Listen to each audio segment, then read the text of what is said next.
Ready. So we are live right now. We're going to be talking about something that is maybe basic to people that have bought before. However, if you're going into a purchase, we're dealing with a lot of transactions right now. There's a lot of moving parts, and each one is completely different. Someone's all cash, someone's financing without contingency, someone is getting gifted money, someone wants something in the apartment, someone wants to customize the apartment. So each offer is completely different, but you need the basics to actually go into the purchase of a home, and we're going to be talking about that today. So number one is you've already established how you're going to pay for the apartment, who is going to represent you, whether it's a real estate agent or yourself, and the third is who is actually going to be your attorney.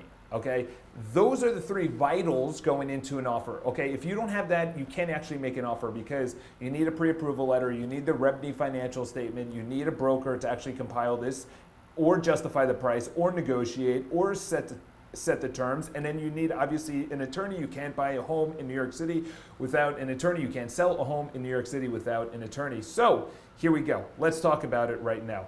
Just want to make sure that we are good to go. All right, so we're good on the live. So number one is the attorney. Okay, a lot of people say, well, my uncle's an attorney and he's based in Westchester, or my Aunt Millie, she does personal law out in Suffolk County.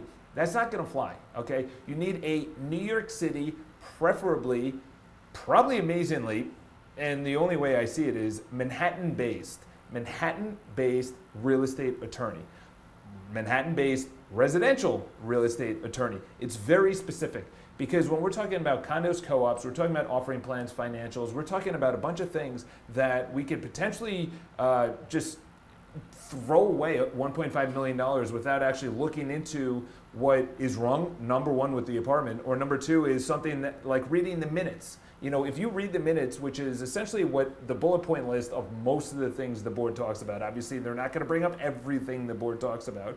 However, if you read the minutes, which is a bullet point list of all the things that they talked about at that meeting, a good attorney, a good Manhattan-based attorney will say, actually, that wasn't in it last month, or they've been talking about that for about 4 or 5 straight months, and this is a common theme. You know, there might be an assessment that's coming up. Someone that's out as a personal injury attorney, you know, someone that's up in Westchester, they deal with homes. They deal with a completely different beast. They don't deal with management companies. They don't deal with co-op boards or anything in regards to actually managing a massive, say, I'm looking at a 420 unit co-op. That's a big building. That's a really big building. That's a lot of money. So you want to make sure that you're actually buying in and you're investing your money properly. So attorney, New York City-based real estate attorney. Number two is there's 3 types of financing, all right? There's all cash, which means, by the way, when I say all cash, that doesn't mean you go into the offer, it's all cash. That means you buy the home all cash. A lot of people say, well, I'm putting 70% down. That's not enough. That's not all cash. You're still financing 30%. Where's that 30% coming from? Is it a gift? Is it the bank? Is it your friend? Is it someone? Is it a will? Is it a trust? Is it an LLC? Is it a C Corp? So when someone says all cash, this is the kicker, is when you say all cash, you have to buy it all cash. You can't finance. So if you say all cash, that means you are restricted in the contract to actually seek financing. If you seek financing, you are actually against what the contract said. You're actually in violation of the contract, okay? Number 2 is that you're financing it with a contingency. Okay, financing it with a contingency could be contingency that it appraises, and a contingency that, in other words, the contingency is essentially saying that if this happens and it's not in our favor, I can get my 10% deposit back. Okay, massive, because 10% on 1.5 million is 150,000 or $2 million. $2 million, which is the average sales price, that's $200,000. So in other words, contingency, it could be a financing contingency, it could be an appraisal contingency, it could be a contingency with a certain bank, with a certain banker, it could be a certain time frame that we get the financing. There's a lot of financing contingencies. And then you have I'm financing, but there are no contingencies. I'm willing to lose my deposit. I'm confident the bank will lend me money.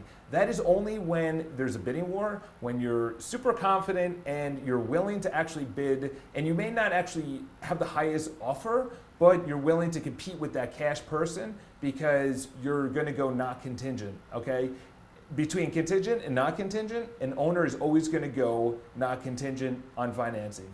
And the reason being is that they're guaranteed to either close on the apartment, which is ideal, or get your down payment. Okay, as a buyer, you lose that. All right, so this is something that you need to discuss with the banker, with your attorney, and with your broker, because that's a lot of money. You don't want to go to court looking for your down payment, and it's really up to the owner if they even want to give it back or give you a portion back or at all. All right, and I've heard them all.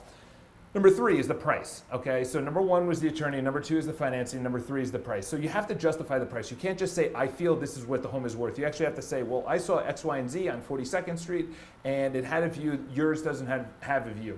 I saw this one, this had a balcony, and it actually traded for less than what you're listing at. I know yours is renovated. You have to go through a ton of items. What's the view? What's the size? What's the renovation? What's the co-op? What's the monthlies? Not only the price, what's the amenities? How much are you paying for the amenities? What's the location? What's the quality of the building? Is there a doorman? Is there a not doorman? Is it a condo? Is it a co-op? There's so many things that go into an offer. There's so many things that go into justifying the price that this is honestly where you hire an agent, because that $10,000 or $15,000 on a smaller priced apartment, if you could save that, that's a good amount of money. But once you start getting up into the larger price ranges, not only does it take a lot of things off your plate because you don't have the time to do it, but you could be saving hundreds of thousands of dollars or millions of dollars if you really get up there and you have a really good agent that's willing to actually justify the price, negotiate, move into that uncomfortable conversation with the listing agent, justify it, influence them, and get you the best price and get you the best terms. All right? And the 4th thing, talking about terms. So terms could be anything. I want the chandelier included. I want to live in the apartment after or before we close, or after, or the owner wants to live in the apartment after they close, which is post-closing occupancy. I want something replaced. It could be a door, a fixture, an appliance, the toilet, the sink. I want to bring in an architect. I want to make sure that this is structurally sound. If it's a townhouse, obviously that's totally different. I also said, what's the closing date? What to include, what not to include. If you take the rug out and there's a big spot in there that's just disgusting, you have to buff the floors. If you take the TV out of the wall and there's huge holes in the wall because it was mounted to the wall, you have to get that wall not only plastered but repainted. There's terms that have to go with it. I would say out of that, I think you're good to go, okay? Representation nowadays is not really, and I'm gonna be talking about this tomorrow at BPI, or for the BPIU video, which is Boatens to Properties International, the university, which is BPIU. But essentially what we're going to be talking about is that it's not about information anymore. It's the interpretation, it's the dissemination of information. It's taking all this information and saying, okay, what does this mean to me? What does this mean to my buyer? What does this mean to my seller? What does this mean to the board, the bank? What does this mean to the interest rates or the pricing or the listing price or whatever the case is? There's so much information. There's so much information. It's not about price per square foot anymore. It's not about how good the photos are. It's about what the marketplace thinks, and actually getting that pulse to the market is the only thing that agents are really truly going to bring to the marketplace. That's their added value. And then obviously, yes, they have marketing and showing enthusiasm and energy and smiling and everything else. But actually taking that information and ensuring that you get the objective, right information is ideal, and probably the only way that some real estate agents will stay in their job in, say, 10, 15 years when some disrupting technology comes along and tries to wipe everyone out, because there was, I think, $70 million or $70 billion in commissions paid last year in the United States, and like 123 billion paid in Europe in commissions. It's a lot of money.